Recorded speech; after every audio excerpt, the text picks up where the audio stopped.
Right now, you might be listening to this while doing something else, working, resting, lying somewhere quiet.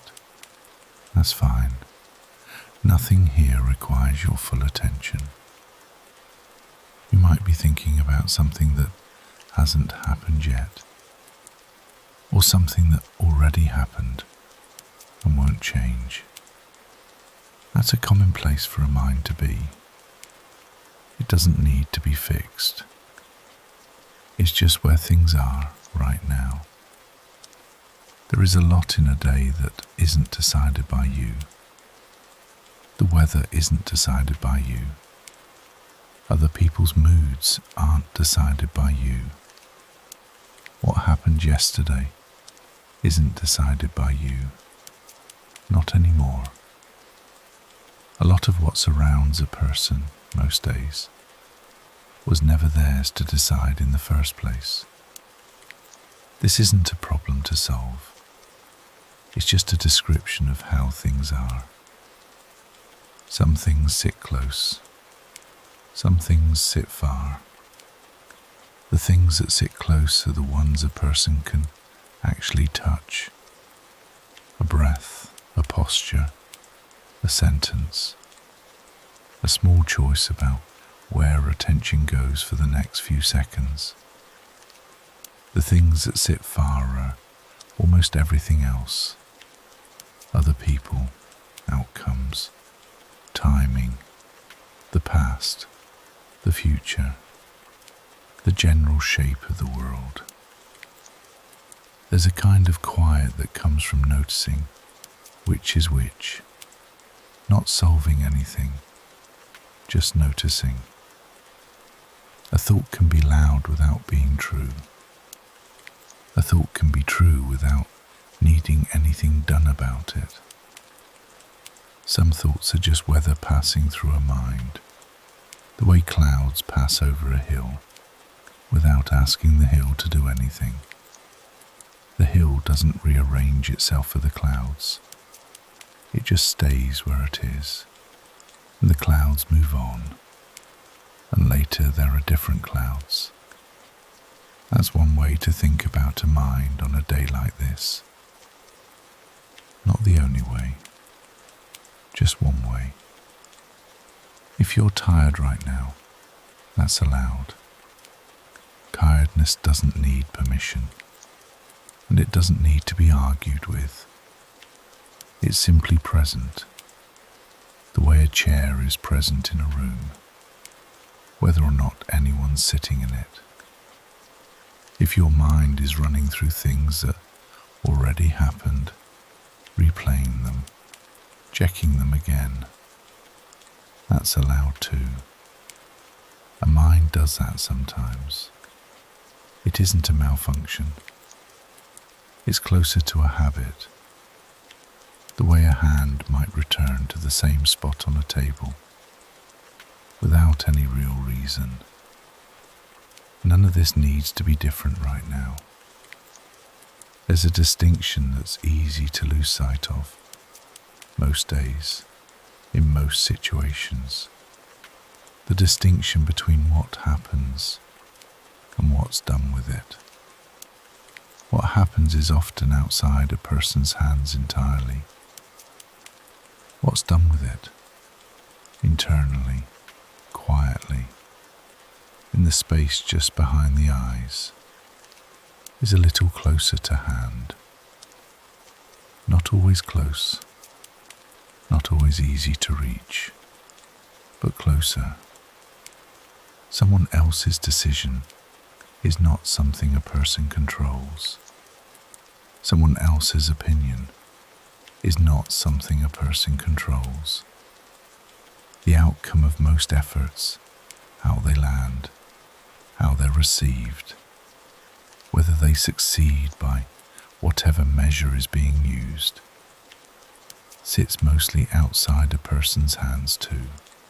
What sits nearer is smaller than most of that. It's usually something like attention for a moment, breath for a moment. whether a sentence gets finished kindly or sharply, whether a body stays a little softer or a little more tense. These are not large things.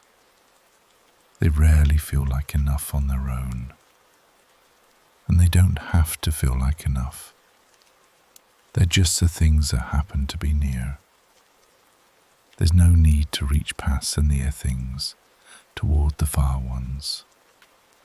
Reaching for the far ones, other people's choices, the timing of events, the outcome of something already set in motion, tends to just tire a person out, the way reaching for something bolted to a wall would tire an arm out. The wall doesn't move. The arm gets tired.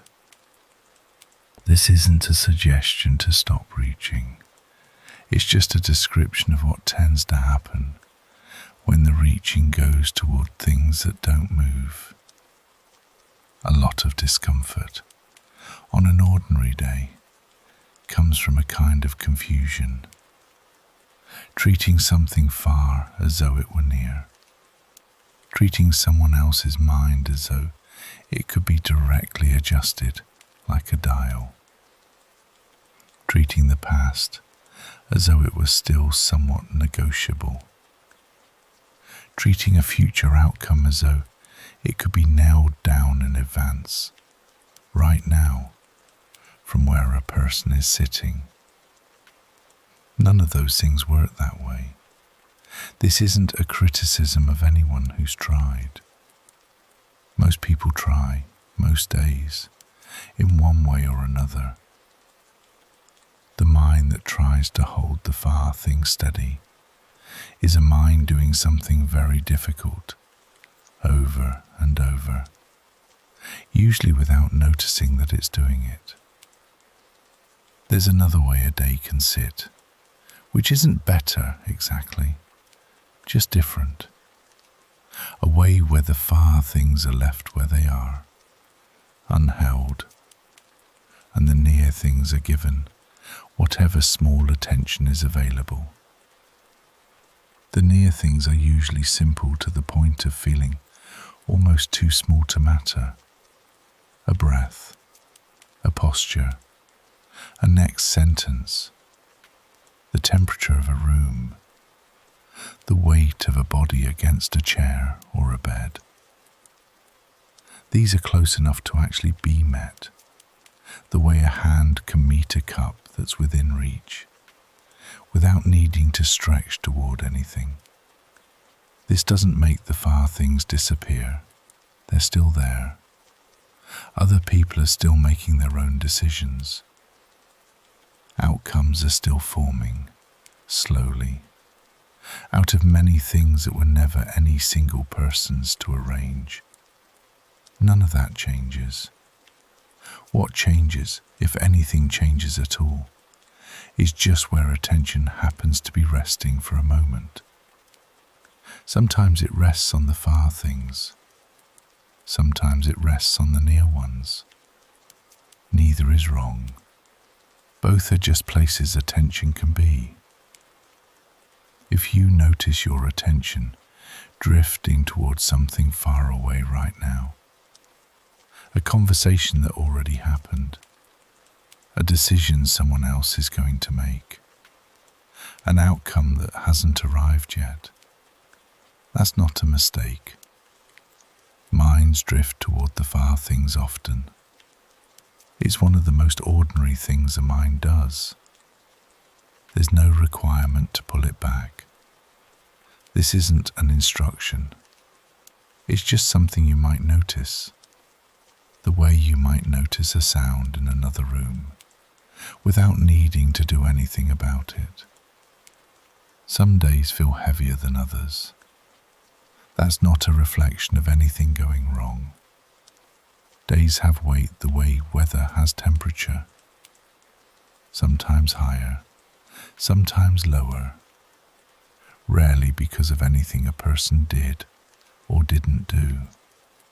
A heavy day doesn't require a light response.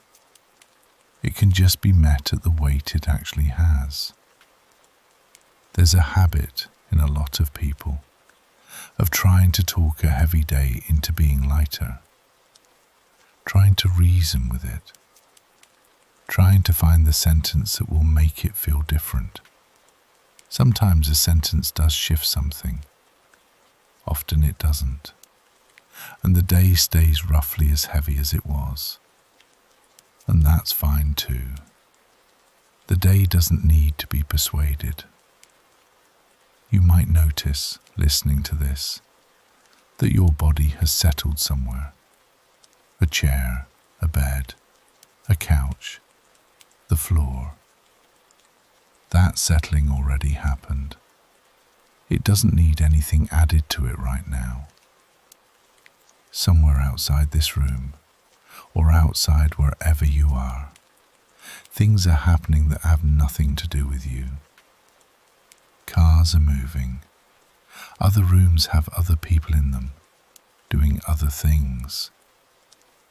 None of that needs tracking right now. It's simply happening at its own distance, without needing anyone's attention drawn toward it. Control, if the word is useful at all, seems to sit in a much smaller space than most days assume. Not in outcomes, not in other people, not in timing. Just in this, where attention rests, how a breath moves, whether a body stays a little tense or lets a little of that go. Even that space isn't always reachable. Some days even the near things feel far. That's allowed too.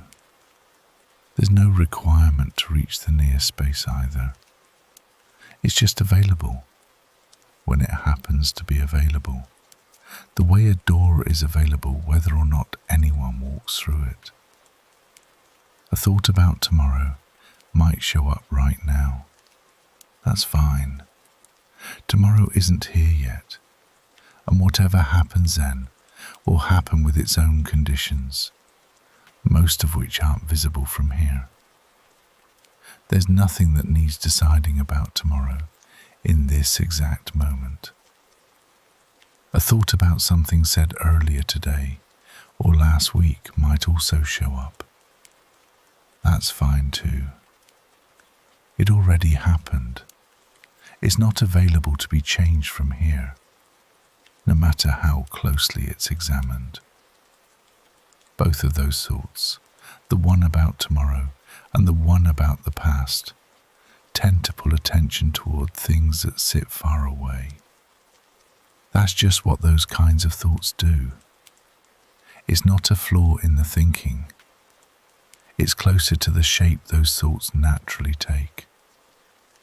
If your attention is on this voice right now, that's one place for it to rest. If it drifts elsewhere, that's fine too. There's no version of this that requires perfect focus. Focus isn't the point. Something that might be useful to notice, without doing anything about it. A lot of tension in a day comes from trying to hold something steady that was never going to hold still in the first place.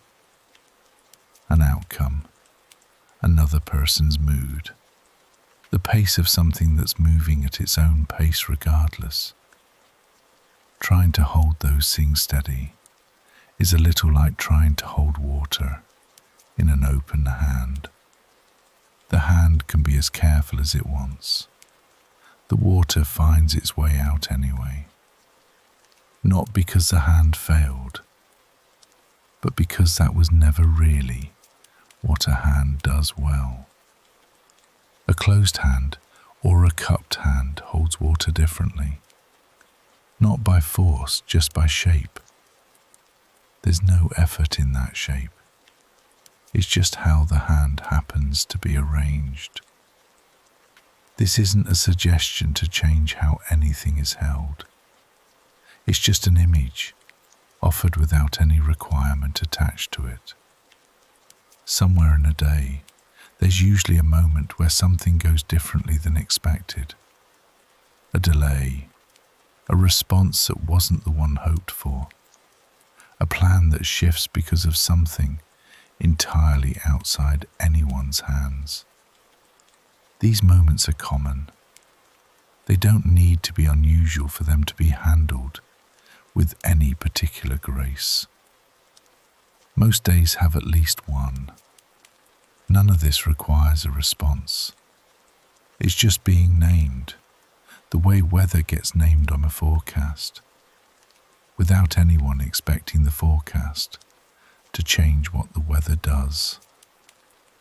If you're near sleep right now, none of this needs following closely.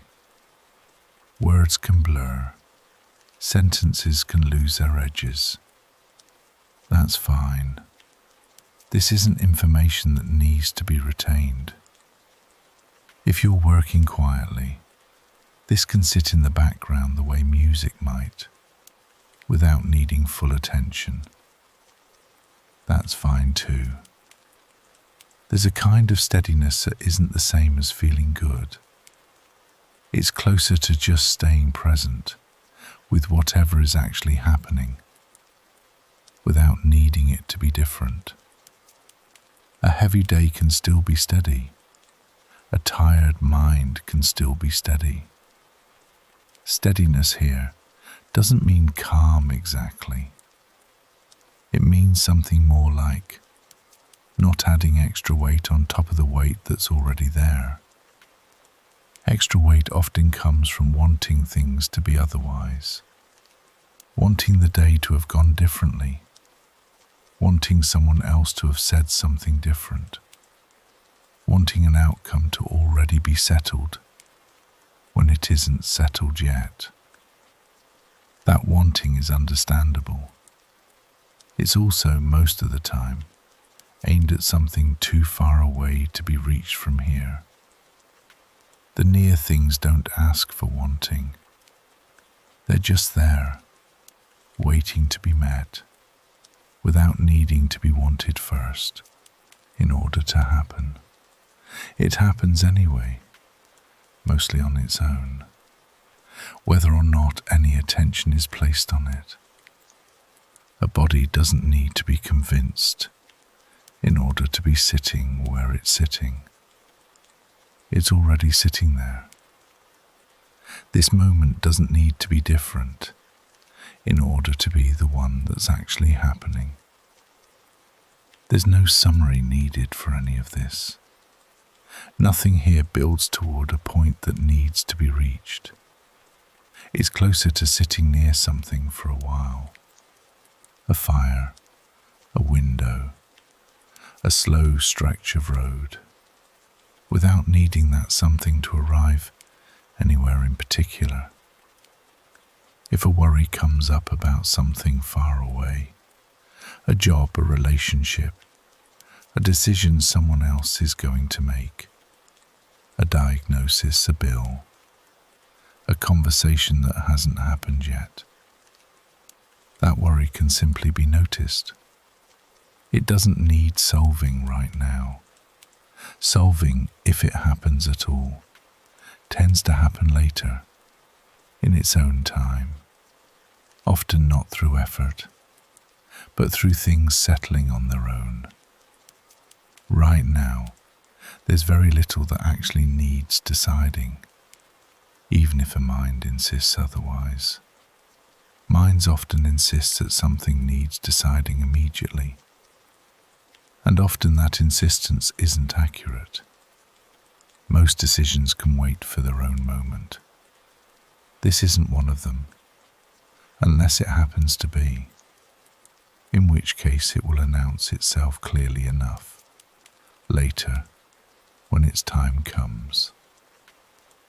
For now, there's just this, a voice, a room, or wherever you happen to be, a body resting somewhere, a breath moving on its own. None of it needs improving. None of it needs to become something else. Some people find over time that the things they once thought were within their control turn out not to be. A job staying stable, a relationship staying a certain way, a body staying a certain way. And some people find that things they assumed were entirely outside their control turn out to have a small space nearby that was reachable all along. Not the outcome, but something quieter, something closer to how a moment is met, rather than how it turns out. This isn't a claim that one way of seeing things is correct and another is wrong. It's just an observation, offered the way an observation about weather patterns might be offered, without insisting on anything. If your mind returns again and again to something you can't change, a conversation, a decision, an outcome, that repetition isn't a failure. Minds repeat things. That's simply something minds do, especially with things that feel unfinished, even when there's nothing left to finish. An unfinished feeling doesn't always mean something is actually left undone. Sometimes it just means a mind hasn't yet stopped circling something, the way a plane sometimes circles an airport for a while before landing. Not because there's a problem, but because that's just how long the circling happens to take. There's no rush in that circling. It ends when it ends. Somewhere, right now, there are things happening that will unfold regardless of anyone's preference about them. That's not a discouraging fact. It's closer to a resting fact, one that doesn't need agreement or disagreement. It's just how a lot of the world moves, most of the time, for almost everyone. There's a kind of relief that can come from that, though it doesn't have to come, and there's no requirement that it does. The relief, if it comes, tends to come from realizing that a lot of what felt like it needed holding was never actually being held by any one person to begin with. It was already moving under its own conditions. The way weather moves, the way rivers move, the way other people's lives move at their own pace, in their own direction. None of that needed anyone's grip on it. It was moving anyway. If you're still listening, there's nothing that needs to happen next. This can continue, or it can fade into the background, or it can end here without needing an ending. There's a body somewhere, resting. There's a breath somewhere, moving. There's a room or a car or a bed, holding a person, the way rooms and cars and beds tend to. None of that needs anything added to it. A thought might pass through about something later today or tomorrow or next week. It can pass through the way clouds pass over a hill, without the hill needing to do anything in response. A thought might pass through about something already finished, already settled, already unreachable. It can pass through the same way. The near things stay near, a breath, a posture, this moment, exactly as it is right now.